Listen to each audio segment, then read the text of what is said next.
If I see another 21-year-old trying to disrupt the real estate industry, I'm going to crawl into a drain pipe and wait for a flood. No, most of your time as a founder is really spent fundraising. And then you hire other people to do things for you. And if they don't execute, you just fire them really fast. Hence the advice, fire fast. So if you're doing something and it doesn't work, stop doing it. Definition of insanity is doing the same thing over and over and expecting it to change. It's time to pivot and change course. I mean, I've quit everything that I've ever done in my entire life. I believe quitters get the farthest in life. That's product market fit. Product market fit. Product market fit. I call it the product market fit question. Product market fit. Product market fit. Product market fit. Product market fit. I mean, the name of the show is Product Market Fit. Do you think the Product Market Fit show has product market fit? Because if you do, then there's something you just have to do. You have to take out your phone. You have to leave the show 5 stars. It lets us reach more founders and it lets us get better guests. Thank you. Jack, welcome to the show, man.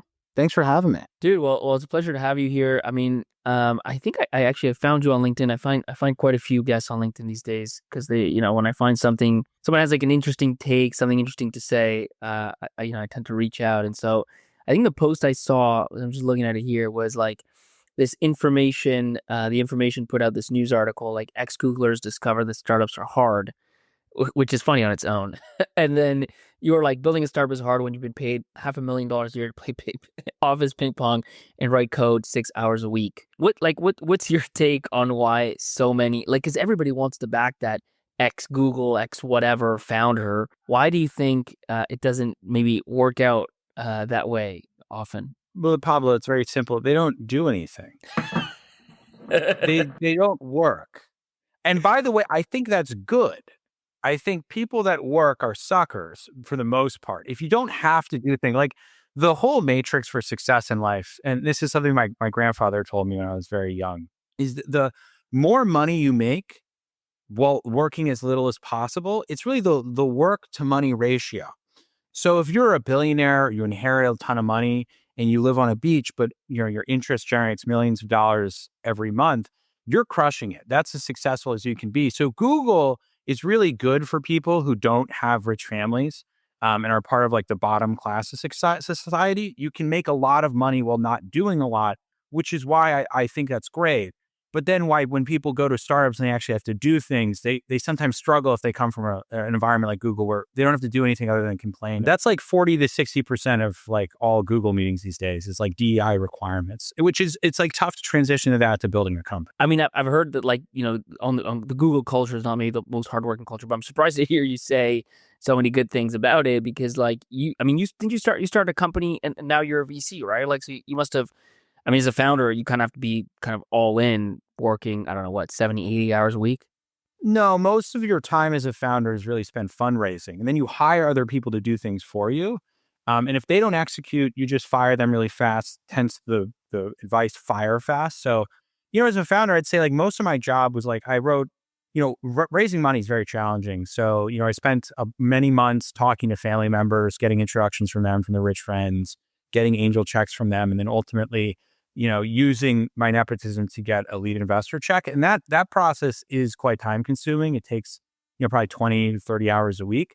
But then once you close the money, and we raised right around $2.5 million for that company, most of the effort after that is on hiring people and making sure that they work as hard as possible while I, continue to write investor updates. I feel like you're being ironic about just the fundraising piece. What would you say, especially now that you're on the VC side, what would you say to somebody that, doesn't have that network on the family and friend side, just in terms of getting a successful raise off the ground? Yeah. My first question is normally, what are you thinking? If you don't have a network, you didn't go to Stanford, your dad doesn't work at as an executive at JP Morgan or at least, has his own practice, like a law firm or something. It's going to be really challenging because no one's going to take you seriously because you just don't you don't have the familial credibility. They don't see that lineage of success. So my primary feedback is try and get adopted. I've had a couple founders who they put in the work, they left their family, they found a rich oligarch overseas to adopt them, and they were able to successfully raise money without a problem. So my first piece of feedback, my first question is always who do you think you are? But isn't that what startups is all about? People who necessarily have nothing and then, build something from the ground up. No, every successful company starts with your parents giving your money. Amazon, parents gave them money. Facebook, parents gave them money. I mean, Elon Musk, parents gave him money. I mean, he went to these Steve people, they Jobs? have a very Steve Jobs worked out of his parents' garage. I mean, listen, the story goes on and on. And so I can't really think of a single case where someone started from nothing. Spotify, Shopify, parents gave them money. I mean, what more examples do you need from me? So it's kind of, so you're saying like the game is 100% rigged. Well, I mean, I wouldn't say rigged. I think that that's just how it's supposed to be. I mean, it's very, very cynical of you to say that that's rigged. I mean, Well, it seems like, basically like the haves have it and the have-nots are just out of the game. and that's good. How so? But you work at a VC, don't you? I do. So you broke out. I mean, that's amazing. So now you're part of the haves. So you're on my side. So I got to support this kind of thinking about just excluding 95% of the world. Yes, exactly. Okay, well, maybe let's back up a little bit. Like, tell me your story. You're talking about, that first raise. I mean, what was the startup you had? It was a company called Huddle. So it was at the time where everyone was sad and alone, living in their homes during COVID. They weren't able to go out in public. So we started doing video call software for businesses to be able to engage their customers. And we sold almost no one. We got like literally no customers. We got like one big Estee Lauder company to agree, and it totally fell through after we raised money. But again, you go get people to agree to do things, and it doesn't have to work out. We got traction, and then it completely fell through and blew up in our face. But it was enough for us to get money so that when it ultimately inevitably failed, we already had millions of dollars in the bank, so it didn't matter anymore. But we worked really, really hard to get that traction in the door so that ultimately we had, the right leverage when we were speaking to successful people to be like, look, we have these great potential customers that are coming on, they're signing LOIs, they're doing pilots with us, they're paying us some money. And then inevitably, of course, it didn't work out. And so it didn't matter anymore, but we were building, video software to engage people's customers, which was principally seemed like a good idea. And then it turned out to be a horrible idea because then the world went back to meeting in person and no one wanted to be on Zoom calls all day. So it turns out like once, there was no longer social distancing and you could leave your house, that was a bad business. But at the time it seemed great and people were really excited about it. And it's like Clubhouse, right? Like everyone's really excited about it. And everyone's like, hey, when people can actually talk to their friends, go out to bars or whatever, aren't they no longer going to join these audio rooms? No. Clubhouse raised $1 billion at a $4 billion valuation. Everyone was super hype on that, even though logically it didn't make sense long term.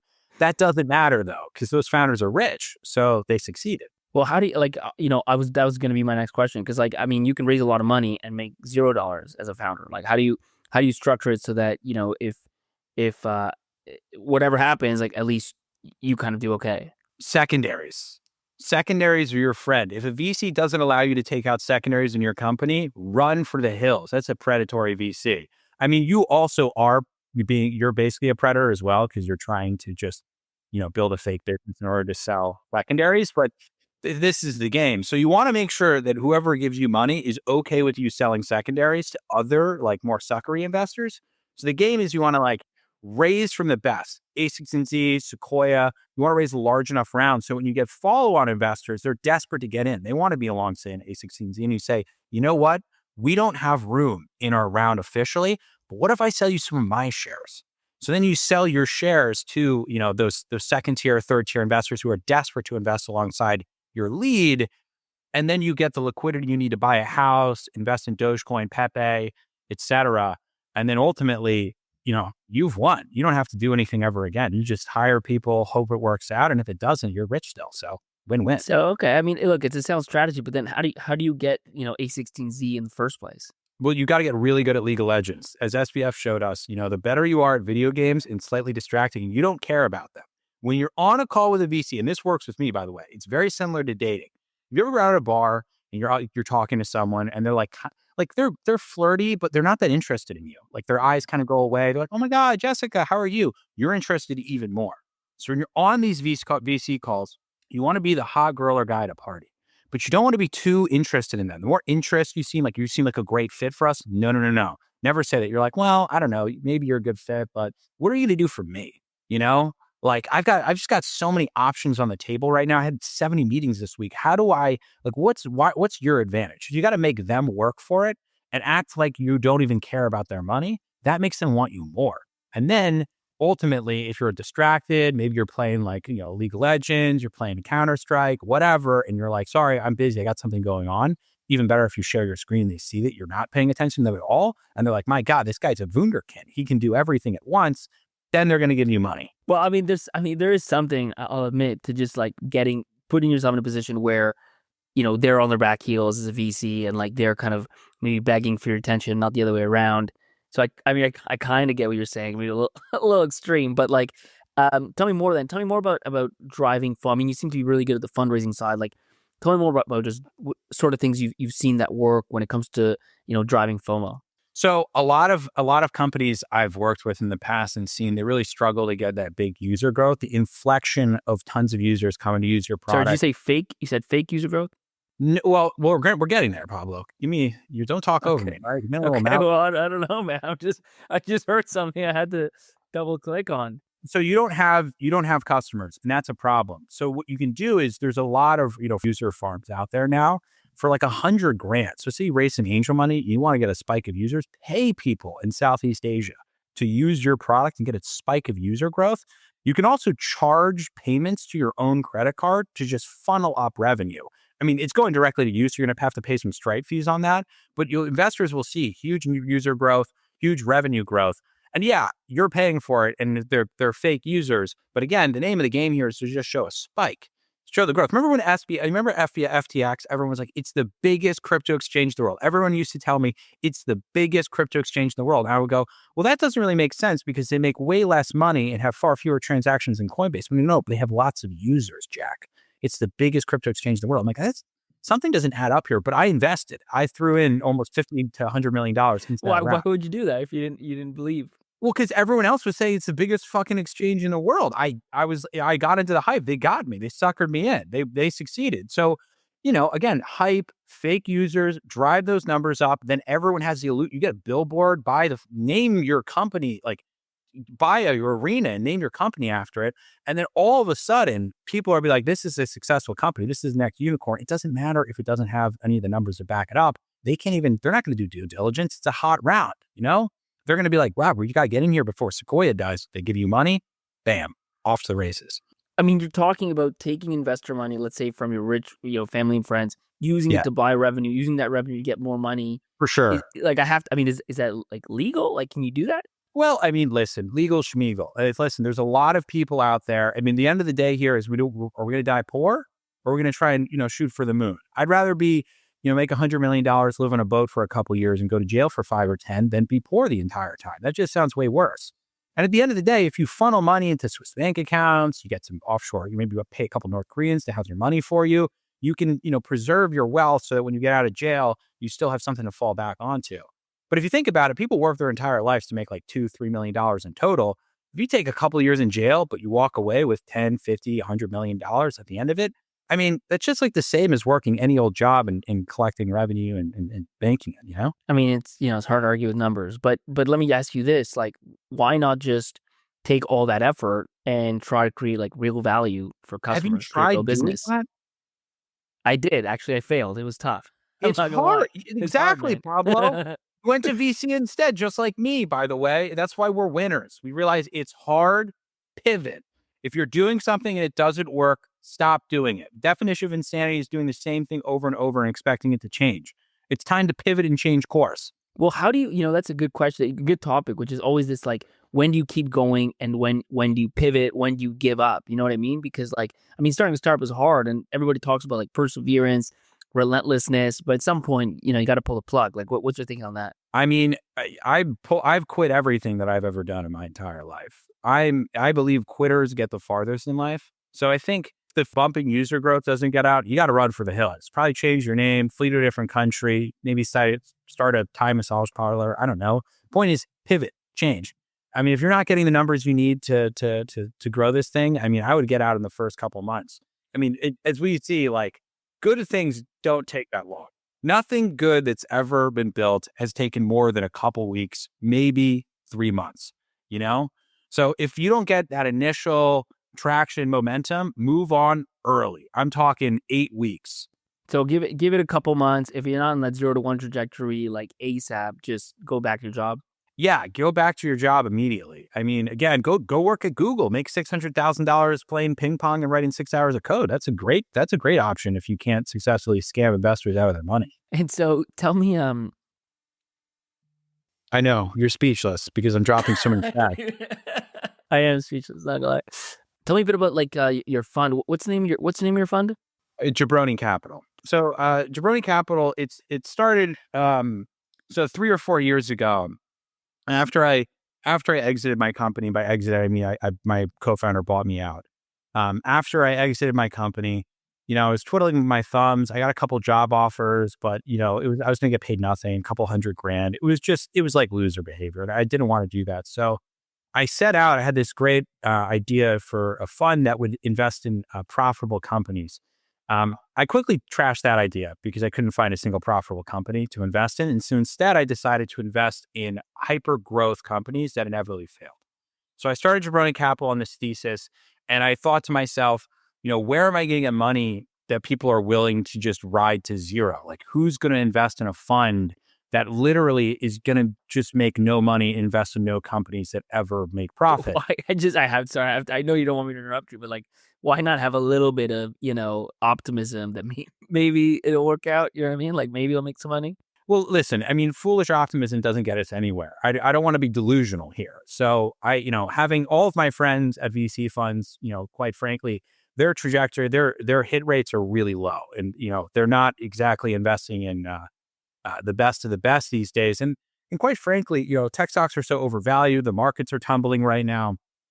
So I didn't want to set unrealistic expectations where I was actually going to find a company that would be successful, since all the other companies that I've ever, angel invested in on the side have inevitably never worked out. So you're high integrity kind of guy. Yeah, exactly. So getting back to it again, excuse you for interrupting, but getting back to it, I set out to start this fund. I needed to find the right investors, and I struggled for a bit because, I went to like the classics you would go to, I went to family offices in New York. I traveled out to SF to, invest in fund of funds. And they did not like this thesis. They wanted me to at least have the illusion of investing in profitable companies like the rest of their portfolio company, their investments, the rest of the funds they give money to. And so that's why I went out east. So I found, some Russian oligarchs, some Saudis that were looking for tax write-offs and money laundering schemes. And so they were fully aware and they bought into the vision entirely. They're like, this is great. It's the same thing when they bought like a $250 million painting that's really worth like $1 million. It's just a write-off. They donate to a museum. They're able to say, we lost $250 million. We donated $250 million. So I found these Russian oligarchs and these Saudis through a connection from my uncle who works in private equity. And I raised an initial $150 million fund, and we made a couple investments. We literally a third of our fund went into FTX. Which they were really happy about because that was a huge write-off for them right immediately. I was like, I shot them an email 3 months. I said, guys, off to a great start. We already lost 50% of the money, which means you guys can re-up. We're going to raise, 9 months later, we raised an additional $600 million fund on top of that. We have over $7 billion under management, Wow. Which is $7 billion of write-offs for some of the worst Peruvian liquor dealers. So there's one of my LPs is just a Russian oligarch who made all this money selling endangered species to buyers around the world. So, endangered species, people who mine like, cobalt and lithium in the Congo with like questionable quote unquote employees. And so there's a lot of really, interesting people out there who have a lot of money that they need to funnel into illegitimate but legal scams like Jabroni Capital. So it's been a great success so far. I have over 143 unpaid interns that work for me and 2 paid employees. And so the management fees are quite astounding. Well, I was gonna ask, do you just do a 2 and 20? I mean, the 20% of profits, no profits expected. So that's We do tough. 4 and 40. So we didn't think 2 and 20 seemed, I didn't want it to seem like another loser. Like if I was just doing what everyone else was doing, I wanted to undersell myself. So I put the fees way higher, knowing that I'll never be able to, get carried interest on any of these investments. So naturally, I felt like I should be able to demand a higher premium on the management fees. I mean, that's hard to argue with that strategy. And so at this point, how many startups have you invested in? 683 startups, That's a lot. all in the AI space. Oh yeah. Oh, that's this year alone. We've invested in That's over fast, man. 489 Do companies. you say no to anybody? No. If you went to Stanford and or dropped out of an Ivy League and you're building an AI, Jabroni Capital will give you money right now. Like we have a form on our website where people just submit, and there's actually like an automated agent that will we built this. This is actually some really advanced technology. We're thinking about spinning this off in a secondary company to sell to other VCs where founders can just apply on our website, and we'll just, if they meet our criteria, which is like, again, there's 3 or 4 things: dropout, Ivy League, AI, we just wire the money right away. Would you rather they have gone to Stanford or dropped out of Stanford? If you stay in Stanford, you're a loser. That's at this point. I mean, again, let's go through Bill Gates, Elon Musk, Steve Jobs. The numbers, none man. stayed in college. College is a scam. So if you leave, that up to value, and that, by the way, increased evaluation, shows gumption, courage, discipline, commitment, self-belief. What if you just never go? You just like self-made. Is that better or worse? I would recommend going just to drop out. It's a small investment, $75,000 a year of tuition to be able to say that you dropped out of a good school. That's great. So, or at the very least, lie. You can get like fake diplomas, buy a sweatshirt, buy a hat. I don't really care what you have to do. Like have the merchandise to be able to say, I never went. You'll never find me on the records because, again, I dropped out, quote unquote. But you should at least tell people that, even if it doesn't actually happen. That shows what, like hustle to you? Oh yeah. Is that a key? What do you look for in founders? What do I look for is ability to talk on end. So like what I'm doing here, I can just gab and gab and gab. You want to be able to talk forever. You want to say as little as possible with as many words as possible. So when people are in there, they're like, we're democratizing the revolutionary pinnacle of peer-to-peer B2B financing for, SME companies in Latin America. I'm like, great. No idea what that means, but it sounds amazing.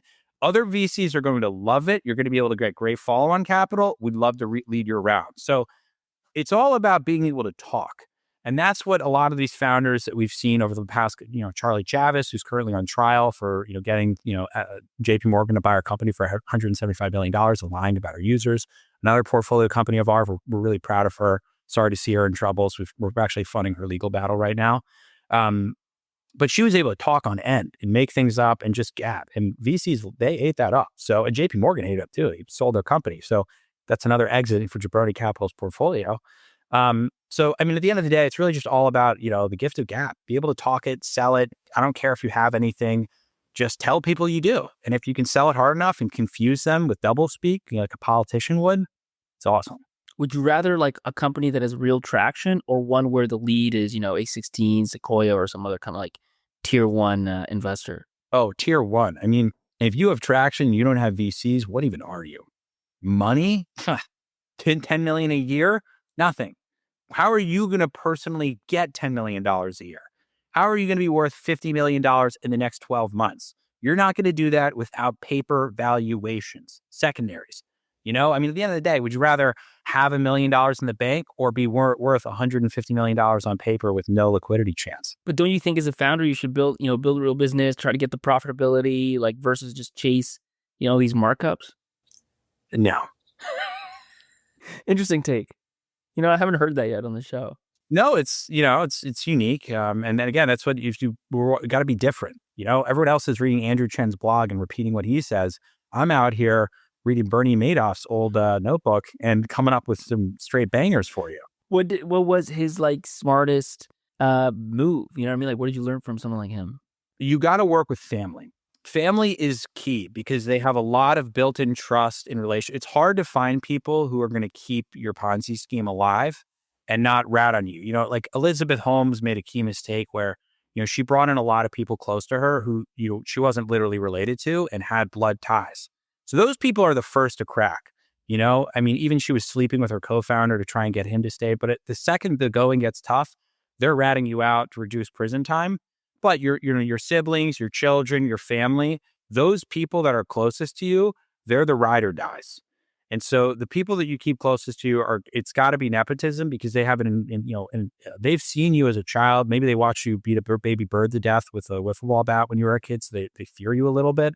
And those people really know the kind of danger and problems you can cause them. So they're the much more likely to keep the dream alive with you and hold on to the end before you go to jail. Well, maybe then on that note, like when you think about like teams and co-founders, like do you care if it's a solo founder, if there's two or three, and like in general, what do you look for, like for how the co-founders are kind of like connected to each other? There's a lot of there's a bad rap in Silicon Valley right now for solo founders, and I think it's unfair.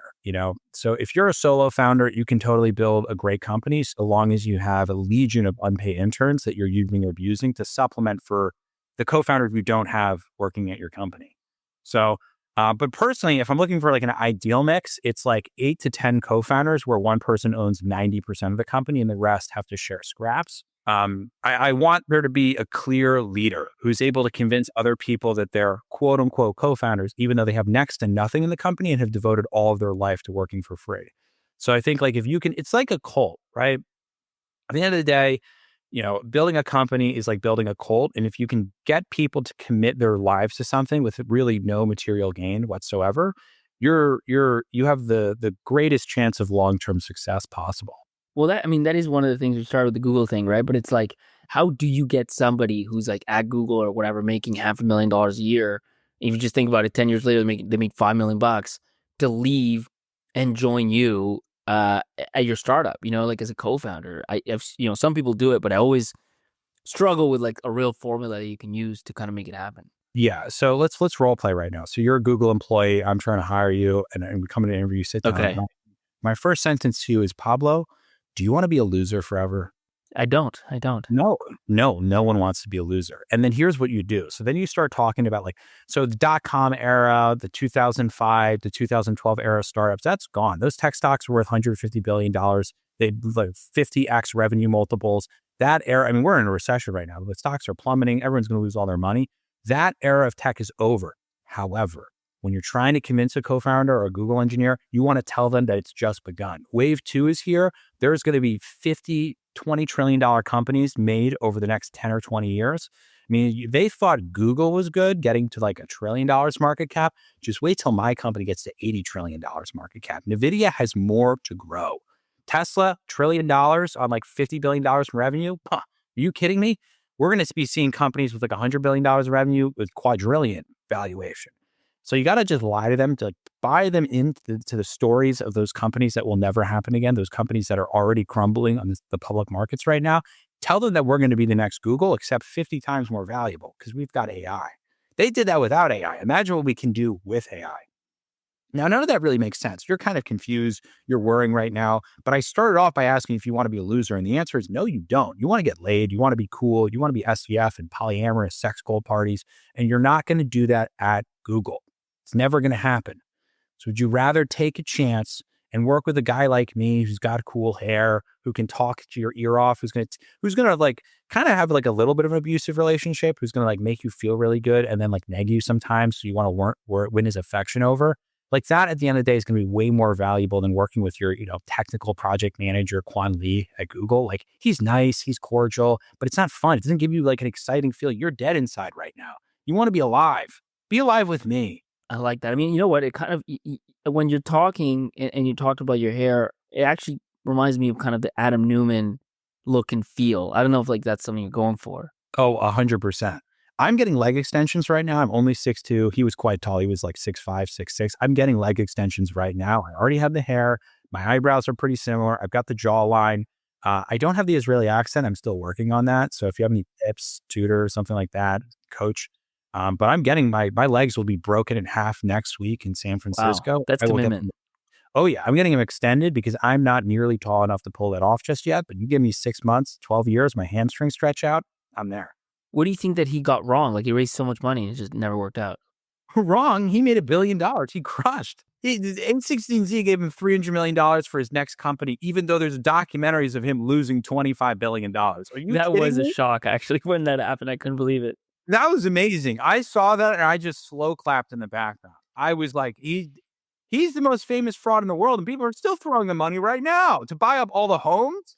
I don't know what that pitch was like. He must have been really good at League of Legends. But all I'm telling you right now is that guy, hats off to him. He'll raise another $500 million if this doesn't work out. What's let's maybe shift gears a little bit. Like you're really good. I see on LinkedIn, get a lot of traction. What are some of your most kind of viral posts that have resonated the most, and what sort of things did you kind of say to get that sort of traction? Yeah. So a lot of the times I rant, as you can tell right now. One of my more popular posts was that if I see another 21-year-old trying to disrupt the real estate industry, I'm going to crawl into a drain pipe and wait for a flood.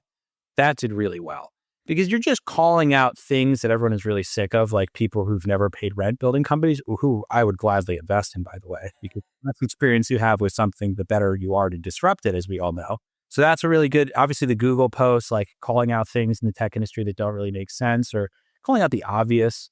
I talk a lot about frauds. I invested in a team of founders that were all in prison. And that people love that. Jordan Belfort's our head of investor relations. Elizabeth Holmes is the CEO. She's still in jail. The more people you can have on board of a company that, are in federal prison right now, that does quite well on social media. So I like to do a bunch of bait and switches where I start serious and then I layer in with something absurd underneath. That does well. But the more we can talk about like erroneous characters, fraudulent scenarios, yelling at employees in meetings, giving people 15-page case studies and 9 interviews only to offer them $52,000 a year for a senior level position. Yeah, actually I read, what was that about? There's some story about you interviewing someone, they yelled at you after. Yeah, I had this. It was pretty inappropriate on their part. So I was hiring for, senior vice president at our firm, and part of the process, we have a very rigorous recruiting process where, we obviously have the application. We've got 7 to 8 interviews with various members of our team, mostly me and other people. I just go in with disguises normally. I change it up. I do a different voice. How are you? I'm Josh. Just to see how they react. Well, yeah. And if they can't play it off, then they're not getting my money and they're not getting the job. And at the end of it, I make them do a 15-page case study. And people were kind of upset, and this candidate in particular, that I paid them $60,000 a year for a senior level position because I like to advertise. I'm going to pay you a lot more. But the job market's so bad and everyone's losing so much money, you can get a lot of suckers for way less. But that doesn't give them the right to be mean and yell at me. Just because they went through that whole process and ultimately they were getting slightly less than they were expecting. I told them $280 and paid them $60, but still, it's not very nice of them to be mean. I was cordial the entire. I didn't raise my voice once. I'm very calm, as you can see. You seem like a nice guy. You seem like a high integrity nice guy. Oh yeah, Jack Integrity Kuveke. That's what they call me. Frankly, we see the same stories. Like focus on early small set of customers. Put on MVP. Don't raise a lot of money if you don't need it. Like these are the sort of things that we hear about. But I'm curious what other kind of pieces of conventional wisdom you maybe have different takes on. Yeah, AI is really popular these days, and I do recommend having an AI component, but OpenAI credits are expensive. So I'm a big fan of using DeepSeek because I'm not sure if you know this, but DeepSeek's algorithm, they actually, when you ask DeepSeek a question, they don't actually use a multi-language or a large language model system like OpenAI.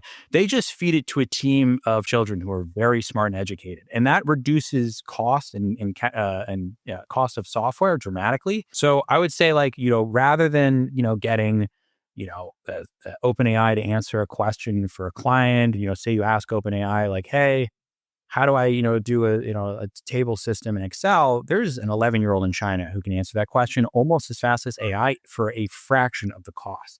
So I'm all about using cheap labor instead of technology because technology gets expensive. You have to pay for that. American companies, Sam Altman, who wants him getting the money? There's a Chinese competitor that will do it with Quan Li or Jin Lu, and they'll do it much faster. And they get a job too, and they can put that on their resume. So if you think about it, you're helping out children across the world, which I think is great. You talking gave me another idea, which is what about a startup that just pays the $20 a month subscription to OpenAI, or maybe the $200 a month one, and then just a new UI, you ask it questions, it just asks OpenAI each question and gives you back the answer, and then OpenAI has to bear all the costs, and all you're paying is $200 a month. If you want to leave your VC right now and build that, I will give you $5 million. Is that good? That's great. That's good stuff. You're a natural. I know I can see you're a little hesitant at the beginning, but I'm starting to win you over. I'm warming up to these ideas, man. I'm not gonna lie. I can tell. I like It's the that. easy road. The easy road leads to riches, I think, is what they say. I'm pretty sure that was Confucius. If you couldn't tell, that was all satire. Thought we'd switch it up here on the PMF show for April Fools. But that's clearly your bread and butter. You're very good at it. What is your real job? Like, what do you? I mean, this is funny, but like, how do you make money from it? So I read Satire about the tech industry, which Jabroni Capital is just a satire newsletter. So we make money on advertisements, just like any other newsletter and media business. And then we have a consulting business that works with founders who are raising money. So I actually have built a bunch of companies. I have raised a bunch of money for my own companies, and none of which were actually scams, although many of them did not work out. And a lot of truths were in that story you just heard. But now I work with startup founders to help them raise money, but most of my time is spent on this Satire brand, writing, funny newsletters. I build fake products now. I launched a product called Is My CEO a Fraud? Oh yeah, what's that about? So it's very simple. So all it does is you put in any LinkedIn account and it'll tell you how likely someone is to commit a fraud from a scale of 0 to 10 SPFs. And then we have a ranking. So I put that out as a joke, and I spend thousands of dollars on OpenAI credits in a single day. So if DeepSeek wants to do an endorsement with me for that, please, I am burning money left and right. We got tens of thousands of people to use that. I've helped us grow the newsletter a ton. We got, 8 to 10,000 emails from that so far for newsletter, which is hysterical. And so we're just trying to build like a really fun brand that builds funny products, writes crazy things about the tech industry, while also like poking fun at it. Like I'm obviously playing a character and saying a bunch of ridiculous things, but like the sad part is there's like a layer of truth to a lot I of think what I was going to ask, like, why do you think this resonates? And I think that's part of it, because some things in tech and VC are just in startups are crazy. Yeah, like even the Google thing we started on today, like the amount of people at Google who like literally do nothing. Like I know engineers who have 6 staff software engineering jobs at like Series C and D companies. Wow. They're making like $1.5-2 million a year working for 6 or 7 companies at a time, because they're just able to do like they do the bare minimum. People ask them, "Hey, can you do this by Friday?" And they laugh and go, "Whoa, okay." Takes them like 2 hours, and they just pick up a bunch of other jobs on the side, because there has been like this overblown reaction in tech where there's a lot of fake work. There is a lot of like inefficiency, and there's a lot of like value that doesn't really make sense, like market caps that don't make sense for the underlying numbers. And I think that's why it resonates. And that isn't to say the tech industry isn't great and hasn't built a lot of value and made a lot of really great products that we all use. I think it just is that there's always an overreaction, overhype to every industry. And the tech industry is like the most susceptible now because that's the biggest industry in the world. Like those are all the biggest companies in the world right now. Perfect. Awesome, dude. And so do you actually invest in companies with Jabroni Capital? Is just content? No, it's literally it's all a meme. Although ironically, I have had so much demand to start a real fund. I am confident I could raise a fund. I don't really have any interest in being an actual investor. Awesome, man. Well, listen, let's end it there. I think we gave enough content for an April Fool's episode. Hopefully nobody actually is going to take your advice. Just stop the podcast 20 minutes in and just run with it. You're like, I'm in. You're like frauds. Everyone's quoting me in like a lawsuit. Not a good place to be, man. Cool. Well, dude, thanks so much for joining us on the show, man. It's been great. Yeah, thanks for having me, Paulo. This was a lot of fun. Wow, what an episode. You're probably in awe. You're in absolute shock. You're like, that helped me so much. So guess what? Now it's your turn to help someone else. Share the episode in the WhatsApp group you have with founders. Share it on that Slack channel. Send it to your founder friends and help them out. Trust me, they will love you for it.